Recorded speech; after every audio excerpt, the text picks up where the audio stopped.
Hello friends, welcome to my channel Abhi24. Today we will study about directive principles of state policy, जिसको हम राज्य के नीति निर्देशक सिद्धांत बोलते हैं और जो हमारे राज्य के शासन व्यवस्था में महत्वपूर्ण भूमिका निभाते हैं। तो चलिए स्टार्ट करते हैं अपने वीडियो को। राज्य के नीति निर्देशक सिद्धांत का वर्णन संविधान के भाग 4 में अनुच्छेद 36 से 51 तक किया गया है। इसकी प्रेरणा आयरलैंड के संविधान से मिली है। इसे न्यायालयों द्वारा लागू नहीं किया जा सकता, यानी इसे वैधानिक शक्ति प्राप्त नहीं है, किंतु फिर भी इस भाग में अधिकथित तत्व देश के शासन में महत्वपूर्ण भूमिका निभाते हैं और विधि बनाने में इन तत्वों को लागू करना राज्य का कर्तव्य होगा। यानी भारतीय संविधान के अनुसार राज्य के नीति निर्देशक सिद्धांत शासन के लिए आधारभूत तत्व हैं। और आगे नोट करने के लिए भारत सरकार अधिनियम 1935 में शामिल अनुदेश प्रपत्र को भारतीय संविधान में राज्य के नीति निर्देशक तत्व के रूप में समाविष्ट किया गया है। यह प्रपत्र 1935 के अधिनियम के तहत ब्रिटिश सरकार द्वारा भारत के गवर्नर जनरल और प्रांतों के गवर्नर को जारी किया जाता था।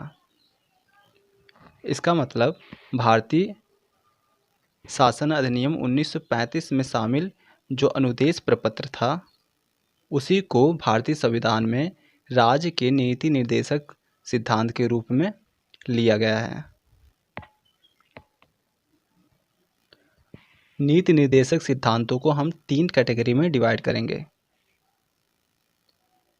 समाजवादी सिद्धांत, गांधीवादी सिद्धांत और उदार और बौद्धिक सिद्धांत। तो पहला है समाजवादी सिद्धांतों पर आधारित निर्देश।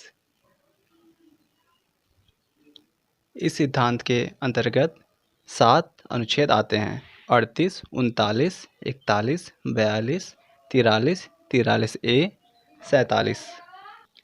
अनुच्छेद 38, इसके अनुसार राज्य सामाजिक, आर्थिक और राजनीतिक न्याय सुनिश्चित कर आय, स्थिति, सुविधाओं तथा अवसरों में असमानताओं को कम करके सामाजिक व्यवस्था को सुरक्षित एवं संरक्षित कर लोगों के कल्याण को बढ़ावा देने का प्रयास करेगा। अनुच्छेद 39 में राज्य विशेष रूप से कुछ नीतियों को सुरक्षित करने की दिशा में कार्य करेगा, जैसे कि सभी नागरिकों को आजीविका के पर्याप्त साधन का अधिकार देगा, भौतिक संसाधनों के स्वामित्व और नियंत्रण को सामान्य जन की भलाई के लिए व्यवस्थित करेगा, कुछ ही व्यक्तियों के पास धन को संकेंद्रित होने से बचाएगा, पुरुषों और महिलाओं दोनों को समान कार्य के लिए समान वेतन देगा। ये पॉइंट इम्पोर्टेंट है। उसके बाद श्रमिकों की शक्ति और स्वास्थ्य की सुरक्षा को देखेगा, बच्चों के बचपन एवं युवाओं का शोषण न होने देने के लिए प्रयास करेगा।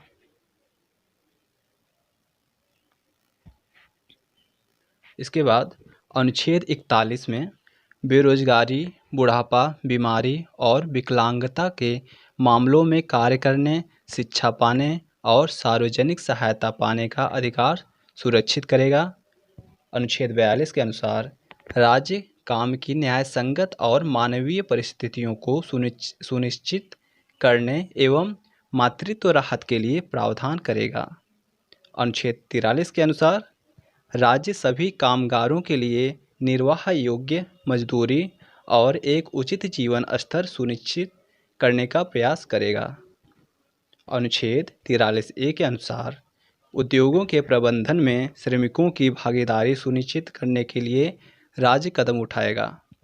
अनुच्छेद 47 के अनुसार लोगों के पोषण स्तर और जीवन स्तर को ऊपर उठाना और सार्वजनिक स्वास्थ्य में सुधार करना।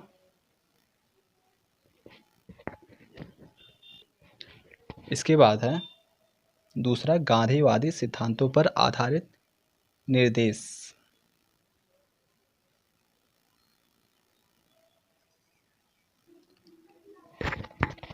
इस सिद्धांत के अंतर्गत अनुच्छेद 40, 43, 43 बी, 46, 47, 48 आते हैं। अनुच्छेद 40 के अनुसार राज्य ग्राम पंचायतों को स्वशासन की इकाइयों के रूप में संगठित करने के लिए कदम उठाएगा। अनुच्छेद 40 इम्पोर्टेंट अनुच्छेद है क्योंकि इसी के अंतर्गत ग्राम पंचायतों का गठन से रिलेटेड प्रावधान आते हैं। अनुच्छेद 43 के अनुसार राज्य ग्रामीण क्षेत्रों में व्यक्तिगत या सहकारी आधार पर कुटीर उद्योगों को बढ़ावा देने का प्रयास करेगा। अनुच्छेद 43 बी के अनुसार सहकारी समितियों के स्वैच्छिक गठन, स्वायत्त कामकाज, लोकतांत्रिक नियंत्रण और पेशेवर प्रबंधन को बढ़ावा देगा। अनुच्छेद 46 के अनुसार राज्य समाज के कमजोर वर्गों, विशेषकर अनुसूचित जातियों, अनुसूचित जनजातियों और अन्य कमजोर वर्गों के शैक्षिक और आर्थिक हितों को बढ़ावा देगा। ये भी इम्पोर्टेंट अनुच्छेद है। उसके बाद अनुच्छेद 47 में राज्य सार्वजनिक स्वास्थ्य में सुधार के लिए कदम उठाएगा और नशीले पेय तथा स्वास्थ्य के लिए हानिकारक नशीले पदार्थों के सेवन पर रोक लगाएगा। अनुच्छेद 48 के अनुसार गायों, बछड़ों, अन्य दुधारू पशुओं के वध पर रोक लगाने तथा मवेशियों को पालने एवं उनकी नस्लों में सुधार करने के लिए काम करेगा। तो ये सारे अनुच्छेद हमारे इम्पोर्टेंट हो जा रहे हैं। अनुच्छेद 40, 46, 47, 48।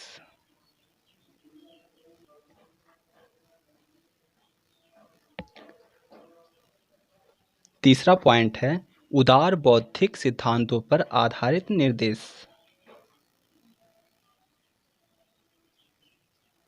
इस सिद्धांत के अंतर्गत अनुच्छेद 44, 45, 48, 48 ए, 49, 50, 51 आते हैं।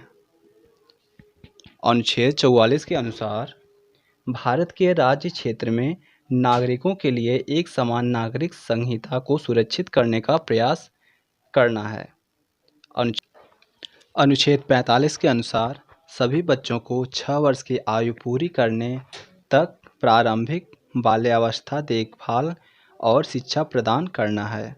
अनुच्छेद 48 के अनुसार कृषि और पशुपालन को आधुनिक एवं वैज्ञानिक आधार पर संगठित करना है।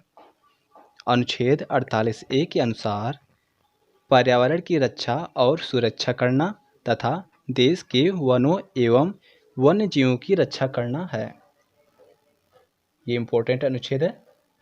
उसके बाद अनुच्छेद 49 में राज्य की कलात्मक या ऐतिहासिक महत्व के प्रत्येक स्मारक या स्थान की रक्षा करना है।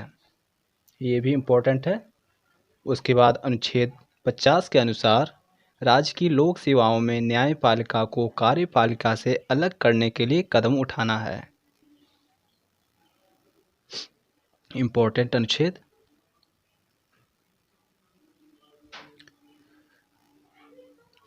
अनुच्छेद 51 इसके अनुसार राज्य अंतर्राष्ट्रीय शांति और सुरक्षा स्थापित करने का प्रयास करेगा, जैसे कि राष्ट्रों के साथ न्यायपूर्ण और सम्मानजनक संबंध बनाए रखेगा, अंतर्राष्ट्रीय कानून और संधि दायित्वों के लिए सम्मान को बढ़ावा देगा, मध्यस्थता द्वारा अंतर्राष्ट्रीय विवादों के निपटारे को प्रोत्साहित करेगा। इस प्रकार से हमारे नीति निर्देशक सिद्धांत समाप्त होते हैं। अब बात करते हैं इसमें होने वाले संशोधन की। डीपीएसपी में संशोधन। डीपीएसपी मतलब directive principles of state policy. 42वें संविधान संशोधन 1976 के अनुसार डीपीएसपी में नए निर्देश जोड़कर संविधान के भाग 4 में कुछ बदलाव किए गए, जैसे कि अनुच्छेद 39 में एक अनुच्छेद जोड़कर 39A, जिसके अनुसार गरीबों को निःशुल्क कानूनी सहायता प्रदान करना है। फिर उसके बाद अनुच्छेद 43 में एक अनुच्छेद जोड़कर अनुच्छेद A लिया गया, जिसके अनुसार उद्योगों के प्रबंधन में श्रमिकों की भागीदारी को अपनाया गया। फिर उसके बाद अनुच्छेद 48 में एक अनुच्छेद जोड़कर अनुच्छेद A किया गया, जिसके अनुसार पर्यावरण की रक्षा और उसमें सुधार करने की व्यवस्था की गई। तो हमारा ये टॉपिक समाप्त होता है। वीडियो देखने के लिए धन्यवाद। आगे की वीडियो के लिए चैनल को लाइक, शेयर, सब्सक्राइब करें। धन्यवाद।